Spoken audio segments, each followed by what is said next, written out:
It's gonna count down, I think. Three, two, one. Hello, highlighters. Erin King here. And today, my friends, you are in for a treat.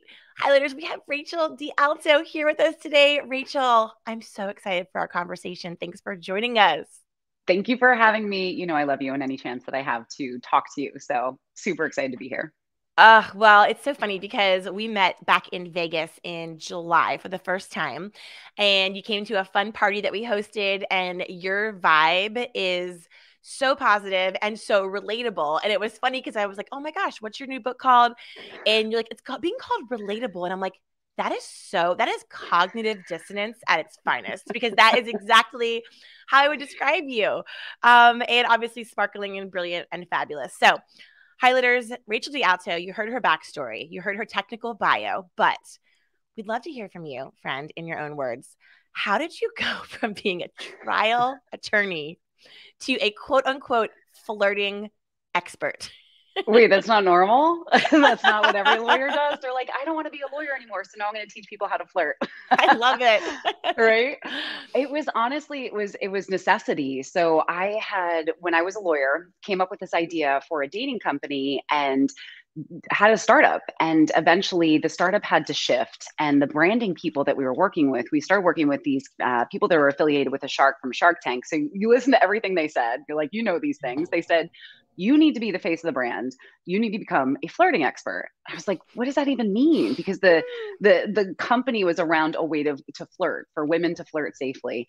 And so they wanted me to be this face of a brand way before even influencers and things like that existed. They were ahead of their game. This is back in 2010. And so to me, I'm a natural flirt. And I was like, okay, I guess I can Love do it. this. Right. I was like, I guess I can do this. But if I do this, all of a sudden, I can't go back to law. I mean, I think you could be a CEO of a dating company or a startup and still get in front of a jury and they'll take you seriously. But I thought, oh my gosh, if I do this now, there is no turning back. And I did it. Yeah, the jury's like, So, is she flirting with us or telling the truth? right. Which honestly most people do. So that's a whole other conversation. But yeah, so I just ended up kind of following that down to help this company. And so I wrote a book on flirting in 10 days. Please don't buy it. It was really just intending to get more press and kind of raise that platform. And it worked. But yeah, eventually I was like, I don't want to talk just about flirting anymore. This is getting a little dull, and the company didn't it was that failure to launch stage, and you realize that we could either keep throwing more good money after bad or pivot. Well, So it's that's interesting how that because happened. well, I love it. I love it. And I think that obviously you and I share that commonality that we've raised seven figures of someone else's money and it wasn't exactly the unicorn we had hoped for. And the lessons that we've both learned in that journey, I can tell you from where we started there to where we are today, which in your book you say, I'm finally happy. I finally love what I do. And I share that sentiment. And it didn't happen by chance. Both of our paths have been windy and roller coastery and rocky. And I have to just say, in reading your book, I was identifying with you every step of the way. And Yay. you're just, I mean, your writing style is so funny. And I blew through this book. I mean, it was like just an easy afternoon of fun and inspiration and really tangible takeaways. It wasn't just rah, rah, girl power. You have some excellent strategies. So we're going to dive in and unpack some of those in today's episode. But before we do, can you tell us the cat story? Because the cat story was where I was dying the most. And honestly, I have to say, you were my favorite because when you text me, you're like, I'm really glad that you didn't rewrite The Art of War. I was like, definitely did not. But so this cat story is one that I tell where I basically grew up completely bullied, had no friends. I was this chubby know it all. And so by fifth grade, I was eating lunch with my teacher. And it's a really big part of my story because I was so isolated and I felt that loneliness to the point where I actually had to switch schools in the seventh grade. It Mm, got that bad. But in sixth mm. grade, I tell this story of where I show up to this new friend's house, and she was this really strange girl in so many different ways. But I didn't care. I was like, this is somebody, I'm going to make you my friend. I'm going full on barbarian, like throw you over my shoulder. And I show up to her house and she has this cat, and I'm so allergic to cats. And it's not, anytime I say this story, I say, I love cats. Like I could love them, I think, if they didn't try to kill me. But yeah, so I end up having this horrible allergic reaction, and it kills this only potential friend that I've ever had in 10 years of being a small child. So it was pretty traumatic, and it sticks with me. Like I can go right back to that room. I can see the room, I can hear the music, Yeah. and I can feel the hives. Yeah, well, I think that story, first of all, I am also deathly allergic to cats. So I was leaning forward so hard in this story because I'm also allergic to shellfish. And I had a similar story at a crab feast where I really want to be part of this cool group in college that was having a crab feast. So I went for allergic reaction, same exact thing. So I feel that desperation so much just to find your people in tough spaces and new spaces. And whether you're talking about middle school, which I also had a super hard time with, shocker, were verbose, opinionated women. And in the 90s, that wasn't exactly applauded and elevated. So we didn't have the easiest time because we had to dim our light to blend in. And that wasn't what our jam was naturally. So I think one of the stories that really struck me in your book was talking about Melanie from high school. And Melanie was the gal. We all had a Melanie. And I love how you kind of discussed how she was the golden gal in high school. And then, well, you tell the story about Melanie and then how you ran into her. And it made you realize a couple of things about, is high school real life? Is real life high school? Where are we? And what lies beneath the surface that we don't see?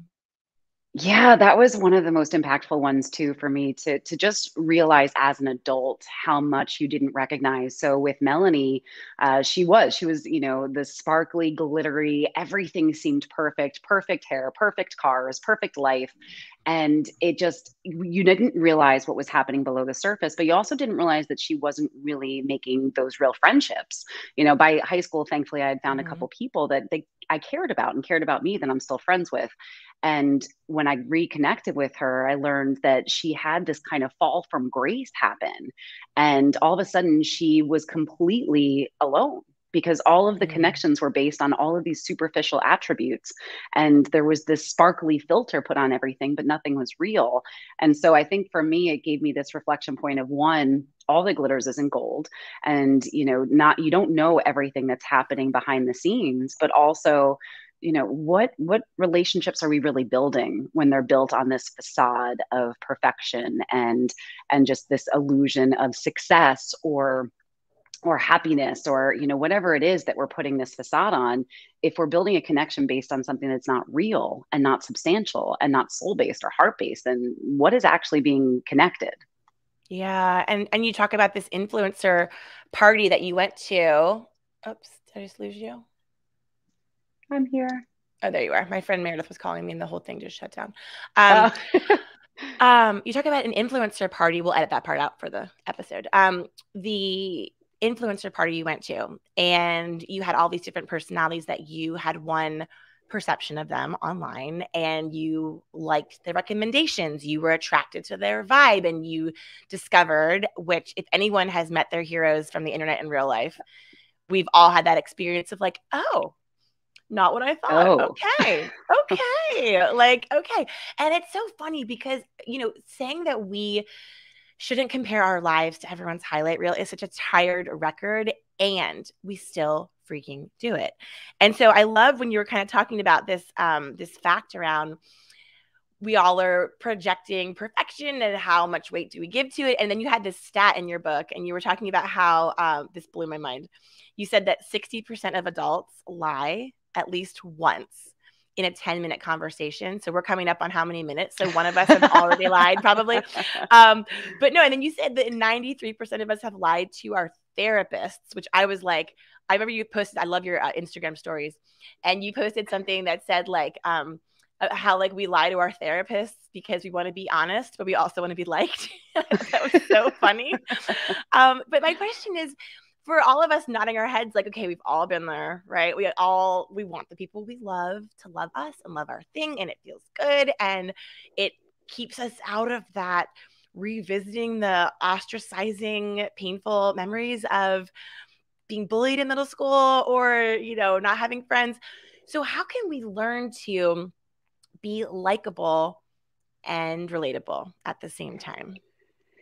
Yes. And I do believe that it is really most difficult for people who have had those traumatic experiences where they have been rejected, which is pretty much everybody in most sense of the word. Someone's experienced rejection by their adulthood at some point. And so it's a very natural human desire to be liked. And it's natural for us to want to adapt to be liked by other people. I don't Yeah. think people lie to be malicious. I don't think those influencers that showed up completely different than how they were doing it to be malicious. I believe that it was because they want to be liked. They want people to look up to them. They want people to admire them. They want people to like them.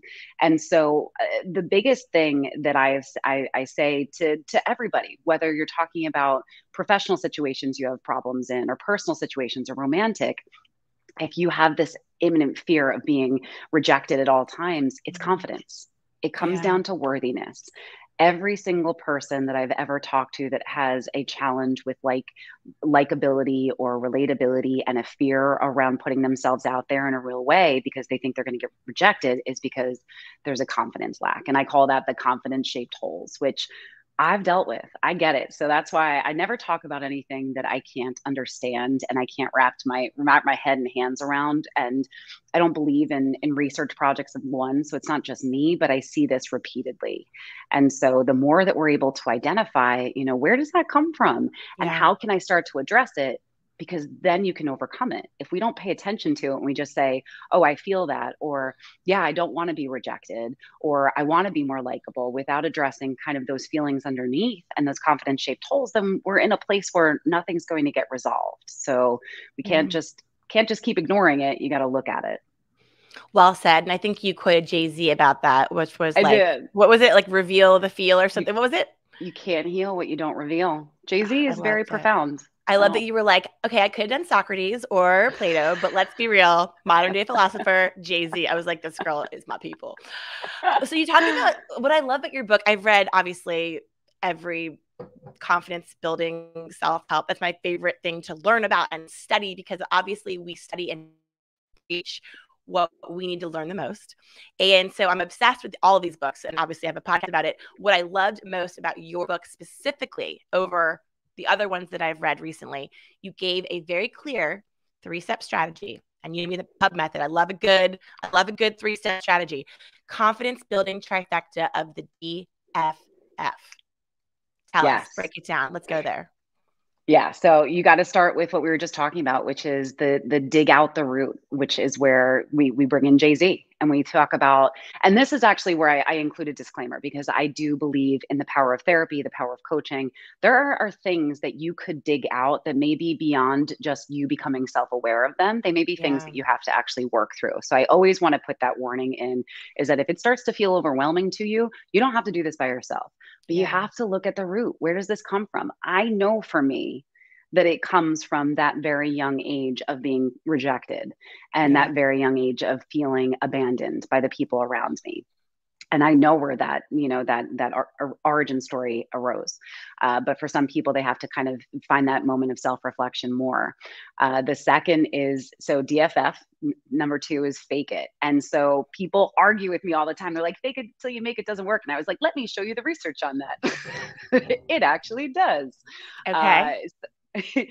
yeah, so psychological research shows that faking till you make it can work, but you want to really find what are the elements within other people that you want to emulate. This isn't just I want to pretend to be somebody else. It's I want to look at the people around me that I think are relatable and likable but confident.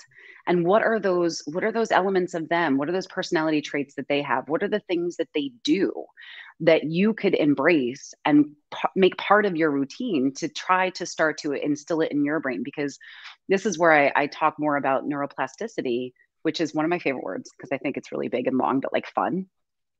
And neuroplasticity is like your brain is Play-Doh. Your brain will acclimate. And the more that you start to embrace these different feelings and embrace these different emotions and embrace this action of confidence, you'll start to actually see the change within you. And Yeah. then the last is really that focus on your good, because oftentimes the people with those confidence shaped holes, we focus on the hole, we focus on the Yeah. lack. We Yeah. focus on the feeling of pain, because anyone that I've ever talked to that it's in that pain space or that negative thought space, it feels like a tornado. You're kind of Hmm. just stuck in it. It's like, how do I get out of this? That was more of a swim, so maybe it's like a negative pool. Yeah. But yeah, it's how do I get out of it? And that's by really focusing on the good, because everybody has something good, and it might be really difficult at first to have a whole list, but there's something, and then the more Yeah. that you focus on expands. So it Yeah. has to be worked together. It's so great. I love the 3 steps. They're so specific: dig, fake, and focus. And I love that you share stories about different women that you've helped move from point A to point B using this method. It is road tested. And when you talk about focusing on the good, I mean, it's not just a general observation. I mean, you're saying put it into words. And a big part of your book is talking about how, the power of words and that words matter. And we've heard this. And Yes. we have, mutual friend, Phil Jones, that wrote exactly what to say. In my work, I'm all about the language choices, flipping the I Yeah. to you and all this stuff. So we know it's so powerful. And it's powerful not only to how we talk to ourselves, but how we are speaking to those around us. And I love the part where you talk about different phrases that you feel like should be eradicated from the English language. One of them was the "we need to talk." Oh, And ugh. you're like, raise your hand if anyone has ever had a great vibe when someone says we need to talk. It feels like a breakup. It feels like a firing squad. And you tell this great story of this gal who ended up getting a promotion instead of getting fired. For me, mine is like, my mom will text me, call me.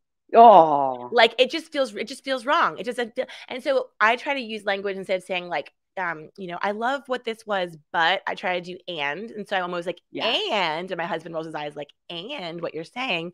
So the language matters, and I think being intentional about it is so important. And I love how you have this list of sort of how to shift certain phrases we use from negative to positive. So tell us about, like, you have these 3 different things: empathetic, straightforward, and positive. Those are your 3 elements around language. But if someone hasn't really been thinking about the word choices they use, or this is new for them, where would they start to be a little more intentional around their word choice?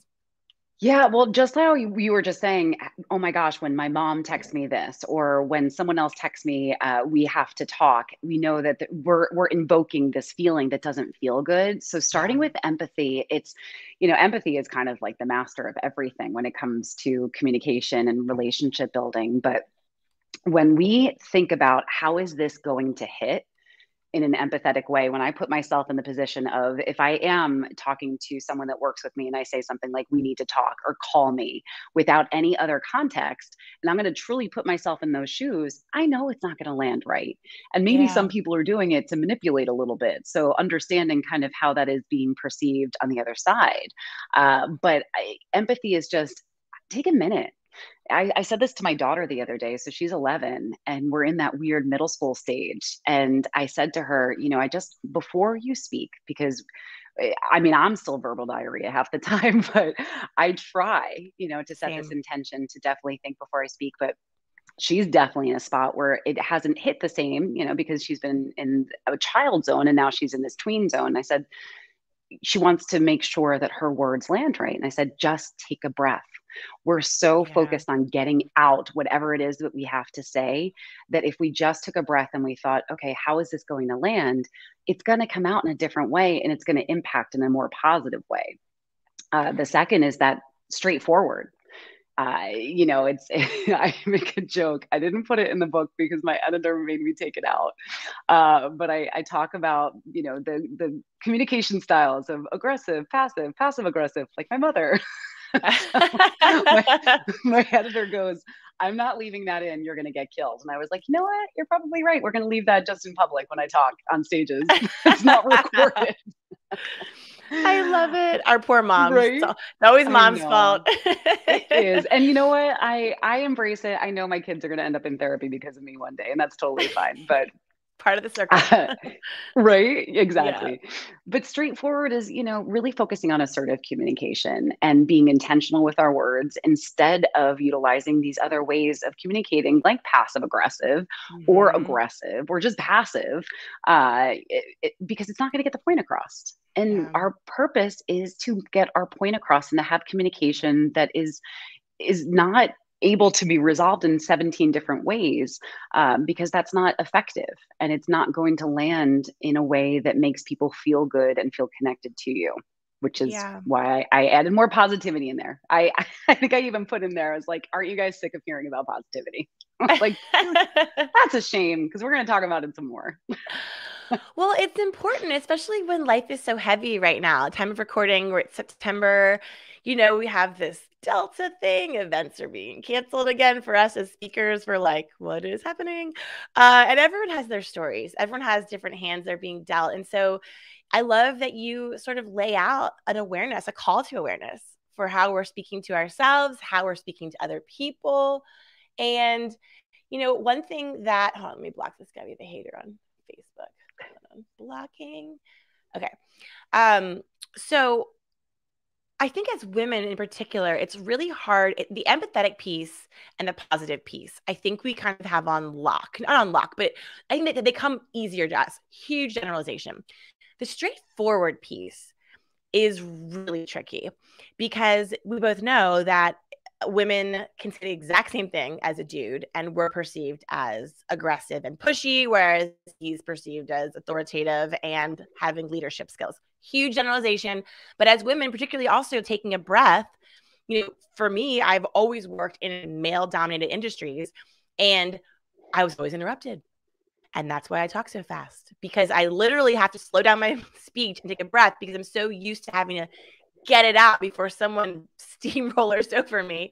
And it's such important lessons, even as professional communicators, that we are constantly learning. But the good news is they can be learned, right? Like when you see someone Yes. so articulate, they don't just wake up doing that. It's a learned behavior that we can all level up and improve one step at a time, right? Yep. I've always said relatability is a muscle. It's a skill. It's not something that's completely inherent. And there's certain people I think that it comes easier to, but there's also a lot of people that work at it and are capable of working at it and can develop that skill set. So, and a note, you are 100% right. And it's an interesting thing. So I'm such a data geek. Whole reason why I went back to get a master's in psych was just to be able to like get access to the research libraries. But one of the things that they showed in a study was when women spoke assertively in the beginning stages of a connection, when they were judging leadership skills, they were actually rated as less leadership like than their male counterparts, saying the same exact words. But with time, once people were able to get to know them better, and as the time elapsed, it actually got better. So we got to stay in these conversations. Don't let Yeah. people push you out of them before they recognize that your perceived lack of leadership is just their own bias. Yeah. And I love that. And I love if you see another woman struggling in that scenario that you say, I'm sorry, she wasn't finished speaking, or I'm sorry, go on. Kind of like helping to support other women to keep showing up, to your point, because this is global domination is a team sport. I always say that. Yes. Team abundance all day, not team scarcity. But ultimately, like you said, we have to hang in there because over time, we're reconditioning. We're almost doing neuroplasticity work on the psyche of our 100%. society, right? So I love 100%. that so much. Tell me about how we inspire our then what, because I love that part of your book. You talk about different women that you've worked with and all these great strategies like writing letters to our younger selves. And I've never really heard it phrased that way, where it's like the then what. Okay, we've accomplished this piece, this component, and then what? Then what do we do? And you talk about people that have a certain spark and a certain light. So can you elaborate on people that don't know what their then what is and how they can find it? Yes. So this is something people ask me all the time because not everybody sits around thinking about, what what is my then what? Because but at the end of the day, if you really are looking to become more relatable or making those connections or going that much further in your relationships, professionally especially, although I think it applies in all of them, You have to have some sort of purpose behind you, because that's what drives you, and that's what really does light you up and makes people super interested in getting to know you and wanting to invest their energy in you. And that's how I distinguish the difference between likability and relatability. Likability, you can like me, and you can like me from afar and be like, yeah, I like her. Relatability is, I want to spend time with her, I want to relate to Yeah. her, I want to engage with her, I want to have energy invested in her. And I think that's really where that then what comes in. And so people think that they have to have this world changing purpose, and that's not necessarily the case. It could be something as, something as close to you as, my then what is taking care of my family. My then what is just loving myself. My then what can be something that's very solo, a solo act, as opposed to something that's going to impact. And I talk about how, for me, my then what is building connections and is kind of changing the world, but it doesn't need to be that, for everyone. So really starting to think about it in a way of, like I had my client write a letter to her younger self. I think our younger Love selves that. have a lot of information. I say, what would your 10-year-old say, your 10-year-old self say about your life choices? Because I know a 10-year-old, actually she's 11 now, she's very opinionated, and she'd have some comments. What scares you? Where do you invest your time? Where do you Yeah. invest your energy? What are you willing to work harder for than anything else? And those become questions. It doesn't necessarily mean you're writing this in stone. This could be your then what for the next month. It could be your then what for the next year, and then it pivots into something different or bigger or smaller and more insulated. So, but it's so important, not only for our connections but also our protection. And this wasn't in the book Yeah. because this just came out, was people who have purpose are less negatively impacted by social media. And I thought that was the Mm. coolest freaking study, because so often we talk about the power of social media, and we talk about, and you talk about it in such an amazing way. But people do get some, that FOMO and the comparison trap. But people with purpose have been shown psychologically to be less negatively impacted. And I think, what better way to just remind us that our purpose is important, or then what's important. Rachel DeAlto, mic drop moment right there. That is so good. And I remember in your book, you said you don't believe we find our purpose. You think we create it, which I thought was Yeah. super profound. I highlighted that one big time. I love that distinction, that slight distinction. And throughout your book, you do a really good job of finding commonly held beliefs and just kind of putting a little click of a lens, a little bit of a spin on it that makes you kind of reconsider it for you. So I love that. And I think that's really, when you talk about kind of the bigger than what, or the bigger purpose, we do need to armor up when it comes to social media, whether we're 11 years old or 39 years old or 55 years old, because it's not going anywhere. We have seen these studies. The WSJ just came out the other day, I'm sure you saw, about negative impact on teen girls' psyche, not as much for guys, but a lot for women. And that Instagram and Facebook were burying all these reports on exactly how it was contributing to anxiety and depression and suicide. So we've heard all this stuff. And so what can we do instead of feeling like, well, it is what it is, it's not going anywhere, what are you going to do, hands up?